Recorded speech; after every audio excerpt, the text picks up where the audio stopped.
Hello everyone, welcome back to our channel English with stories, जहां हम आसान कहानियों के जरिए इंग्लिश सीखते हैं। तो चलिए शुरू करते हैं आज की कहानी के साथ, जिसका नाम है द ग्रम्बलिंग पिकॉक, यानी शिकायती मोर। ग्रम्बल का मतलब होता है शिकायत करना। There was a dense forest, एक बार एक घना जंगल था। डेंस यानी घना, फॉरेस्ट यानी जंगल। तो एक बार एक घना जंगल था। वेयर, जहाँ, मेनी, कई, birds and animals lived happily, जहाँ कई पक्षी और जानवर खुशी खुशी रहते थे, खुशी से रहते थे। On one fine rainy season, एक सुहावने बरसाती दिन में, रेनी सीजन यानी बरसाती दिन में, अ पिकॉक वॉज डांसिंग हैप्पीली, एक मोर खुशी से नाच रहा था। क्या कर रहा था? खुशी से नाच रहा था। By unfolding its rich feather, उसके जो सुंदर पंख है, रिच फेदर यानी सुंदर या रंग बिरंगे पंख फैलाकर, अनफोल्डिंग यानी फैलाकर या खोलकर नाच रहा था।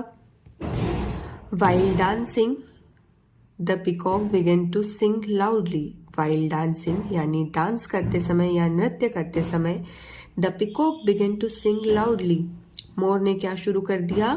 गाना भी शुरू कर दिया, जोर जोर से गाना। इन जॉयस मूड, आनंदित होकर उसने क्या कर दिया? गाना शुरू कर दिया।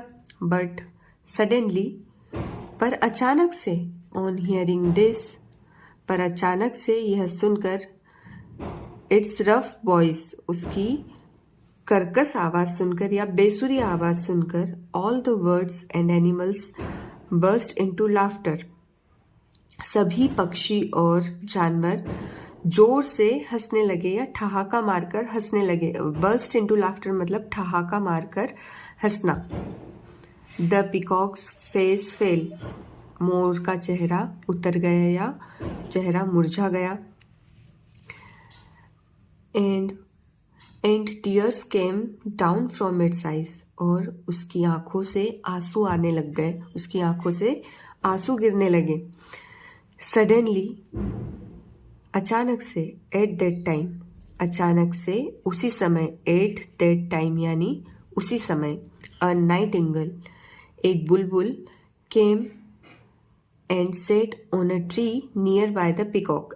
सडनली, एट दैट टाइम, अचानक से, उसी समय, एक बुलबुल आई, and sat on a tree near by the peacock, और मोर के पास वाले वृक्ष पर बैठ गई। नियर बाय यानी पास वाले या समीप वाले वृक्ष पर, पेड़ पर बैठ गई। It began to sing beautiful song, उसने क्या कर दिया?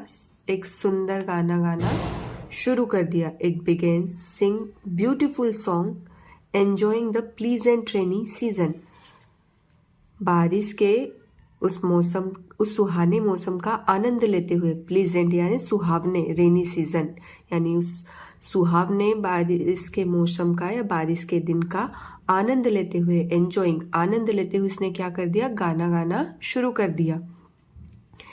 एवरीवन लव्ड इट्स सॉन्ग, सभी ने उसका गाना बहुत पसंद किया या उसके गाने को बहुत प्यार किया। एंड प्रेज्ड इट, तारीफ की, उसके गाने की तारीफ की। प्रेज्ड का मतलब होता है तारीफ करना या प्रशंसा करना। द पिकॉक थॉट, मोर ने सोचा।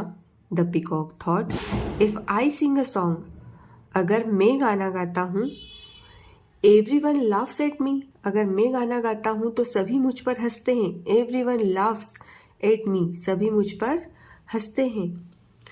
How unlucky Indeed I was, how unlucky, unlucky का मतलब होता है दुर्भाग्यशाली या बदनसीब। इंडीड का मतलब होता है वास्तव में। How unlucky I was, indeed I was, मैं वास्तव में कितना दुर्भाग्यशाली या बदनसीब हूँ। The peacock began to lament, मोर ने शोक मनाना शुरू कर दिया या विलाप करना शुरू कर दिया। लेमेंट का मतलब होता है शोक मनाना, लेमेंट का मतलब होता है शोक मनाना या विलाप करना। सॉरी, यहाँ पे स्क्रीन थोड़ी मिस हो गई थी। सरप्राइजिंगली देयर अपीयर्ड जूनो, अचानक से, सरप्राइजिंगली यानी अचानक से, देयर अपियर जूनो, वहाँ जूनो प्रकट हुई। कौन प्रकट हुई? जूनो। जूनो कौन है? The wife of Jupiter, Brihaspati की पत्नी। जूनो एक ग्रीक गॉडेस है यानी यूनानी देवी है, जिन्हें सुंदरता या शक्ति की देवी भी कहा जाता है। And she asked the peacock, उन्होंने मोर से पूछा। क्या पूछा मोर से? What makes you so sad mister peacock, ऐसा क्या है जो तुम्हें इतना दुखी कर रहा है मोर? सैड यानी दुखी। What makes you so sad, ऐसा क्या है जो तुम्हें इतना दुखी कर रहा है? द पिकॉक ग्रम्बल्ड, मोर ने शिकायत की। ग्रम्बल यानी शिकायत करना। मोर ने शिकायत की।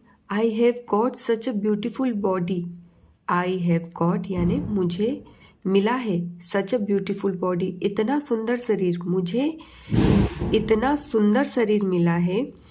दैट ऑल प्रेज इट, यानी सभी उसकी प्रशंसा करते हैं। मुझे इतना सुंदर शरीर मिला है कि सभी उसकी प्रशंसा करते हैं।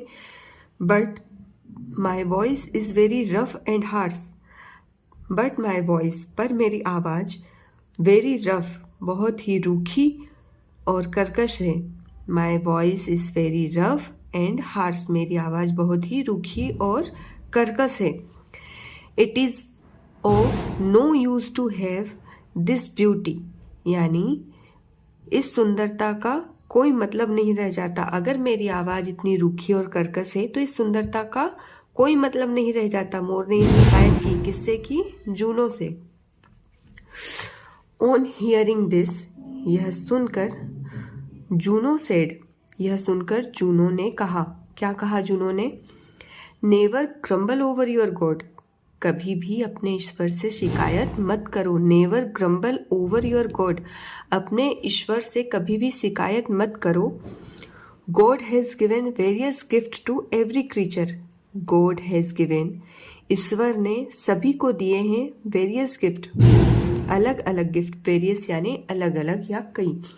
गिफ्ट टू एवरी क्रीचर, ईश्वर ने सभी प्राणी को या सभी प्राणियों को अलग अलग उपहार दिए हैं, अलग अलग गिफ्ट दिए हैं।